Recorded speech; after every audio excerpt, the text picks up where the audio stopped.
আসসালামু আলাইকুম, আমি দীপা খন্দকার। পবিত্র মাহে রমজানের শুভেচ্ছা সবাইকে। টপার কিচেনওয়্যার মজার রান্নার আজকের এই পর্ব আপনারা দেখতে পাচ্ছেন দীপ্ত টেলিভিশন এবং দীপ্ত টেলিভিশনের নিজস্ব ফেসবুক পেজ এবং ইউটিউব চ্যানেলে। মজার রান্নার আজকের পর্বে আমার সাথে অতিথি হিসেবে আছেন শেফ আফরোজা নাজনীন সুমি। কেমন আছেন আপা? আমি খুব ভালো আছি আপা, আপনি কেমন আছেন? আমি আছি আলহামদুলিল্লাহ। আপনি তো সবসময় অনেক হেলদি এবং মজাদার রেসিপি করে থাকেন, আজকে আমাদের দর্শকদের জন্য কি করবেন? আসলে রমজানে আমাদের সুস্বাস্থ্যের কথা চিন্তা করে আমার মনে হয়েছে যে ইফতারে যদি আমরা একটা সালাদ আইটেম খাই তাহলে দারুণ হয়। তো সেরকমই একটা salad, sesame chicken salad. Sesame chicken salad, সেটা তৈরি করতে কি কি উপকরণ লাগবে যদি আমাদের দর্শকদেরকে একটু বলে দেন। চিকেন যেহেতু আছে, চিকেন লাগছে, তেল লাগবে, একটু চিনি, লেবু, গোলমরিচ গুঁড়া, সয়া সস, তিল, এখানে পুদিনা পাতা, ধনে পাতা, এটা চিলি সস, টমেটো সস। আমি 3 রকমের এখানে ভেজিটেবল নিয়েছি, গাজর, টমেটো, শসা, আদা বাটা, রসুন বাটা, মরিচ গুঁড়ো আর লবণ যার যে স্বাদ অনুযায়ী, এটা তো লাগবেই। ঠিক আছে, আমরা তাহলে রান্নাটা শুরু করে দেই। ঠিক আছে আপা। তো প্রথমে চিকেনটাকে একটু জুলিয়ান কাট করে কেটে নিব। জুলিয়ান কাটটা একটু পাতলা লম্বা লম্বা হয়, তাহলে হয় কি চট করে সেদ্ধ হয়ে যায়, খেতেও ভালো লাগে। আর সালাদ তো, সালাদের জন্য ভালো লাগে।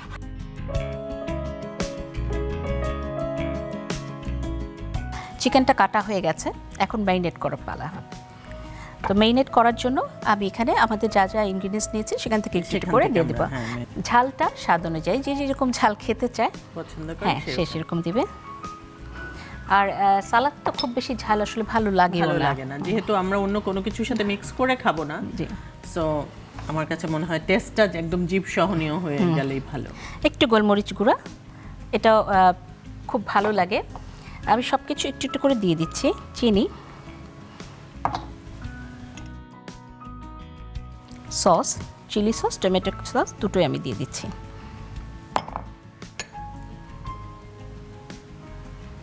সসগুলো দেওয়াতে হয় কি কালারটা যেমন সুন্দর আসে, আবার টেস্টটা খুবই ভালো আসে। হ্যাঁ, একটু আদা বাটা, রসুন বাটাও দিয়ে দিব। আদা রসুনটা দিলে প্রত্যেকটার কিন্তু আলাদা একটা ভিটামিন থাকে, হ্যাঁ, এবং টেস্টটাও কিন্তু ভ্যারি করে। সো অনেকে ভাবে যে সালাদে আদা রসুন না দিলেও চলে, কিন্তু যেহেতু চিকেন আছে একটু আদা রসুন লাগবে। হ্যাঁ, এখানে আমি দিচ্ছি সয়া সস।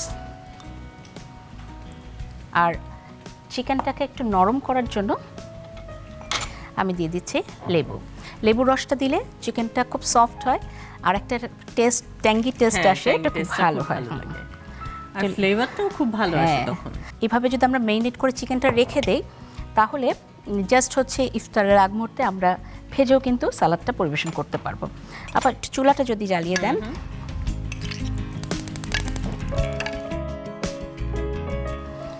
এখানে একটু তেল দিয়ে দিই। আমরা এখানে নিয়েছি টপারের কুকওয়্যারের নন স্টিকি, যেটা কিনা 60% পর্যন্ত বয়েল কনজিউমিং।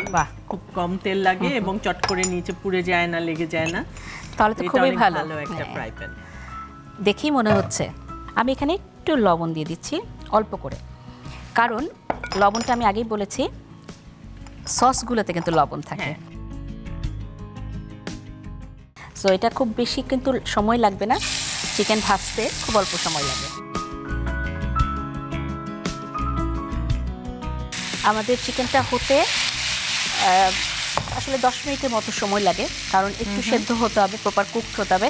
চিকেন কখনো কিন্তু হাফ ডান বা হাফ খাওয়া যাবে না, একদম প্রপার সেদ্ধ না হলে ফুড কন্টামিনেশন হতে পারে। তো আমি একটা ঢাকনা দিয়ে দিই, তাহলে চিকেনটা খুব তাড়াতাড়ি সেদ্ধ হয়ে যাবে। এবং এটা হতে হতে আমি সালাদটা রেডি করে ফেলি। তো এখানে আমি প্রথমেই দিয়ে নিচ্ছি আমাদের পছন্দ মতো, হাতের কাছে যা যা থাকে বাড়িতে সবজি সেটাই দিতে পারি। আমি গাজর দিচ্ছি, কারণ গাজরটাও খুব ভালো। একটু টমেটো দিয়ে দিচ্ছি,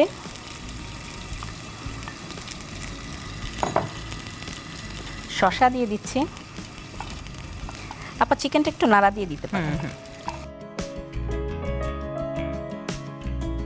এর মধ্যে দিয়ে দেব একটু ধনে পাতা আপা, আর কিছুটা রাখবো গার্নিশের জন্য। একটু দিয়ে দেব পুদিনা পাতা। এখানে আমি আবার সসগুলো মিশিয়ে দিব। চিলি সস দিয়ে দিলাম, টমেটো সস দিয়ে দিলাম। সসগুলো দিলে যেটা হয় একটা বাইন্ডিং এর কাজ করে এবং খেতে ভালো লাগে, খুব ভালো হয়। আর এখানে একটু হালকা করে গোলমরিচ গুঁড়ো দিচ্ছি। কেউ চাইলে কিন্তু কাঁচামরিচ ব্যবহার করতে পারে। হ্যাঁ, তো অনেক সময় হয় কি অনেকের কাঁচামরিচের ঝালটা হয়তো পছন্দ করেন না, বা সালাদে বাইটে গেলে অনেকে পছন্দ করেন না, তো তারা অ্যাভয়েড করবেন, গোলমরিচ দিলেই হয়ে যাবে।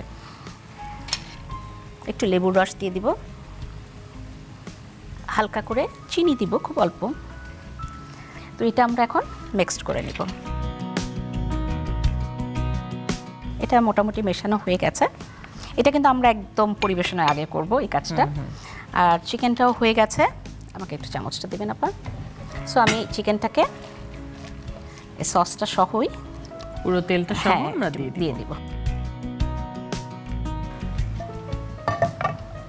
এখন আবার একটু মিশিয়ে দেব, জাস্ট টস করে নিলেই হয়ে যাবে। আর এখানে আমি বলেছিলাম সিসেমির কথা, সিসেমিটা আমরা একটু দিব পরিবেশনের সময়, উপর দিয়েও দিব। আচ্ছা, এখন একটু দিয়ে নিচ্ছে। এটা বেশ খানিকটাই দিব কারণ খুব ভালো লাগে খেতে। হ্যাঁ, বাইটে পড়লে তো খুবই ভালো লাগে। ব্যাস, মেশানো হয়ে গেছে, এখন পরিবেশনের পালা। সালাদের আসলে কয়েকটা 4টা পার্ট থাকে। হ্যাঁ, একটা থাকে এরকম একটা বেজ আমাদের দিতে হয়। সো আমি একটা বেজ দিয়ে নিচ্ছি। তারপর একটা বডি থাকতে হয়। সো বডিটা হচ্ছে আমাদের সালাদটা।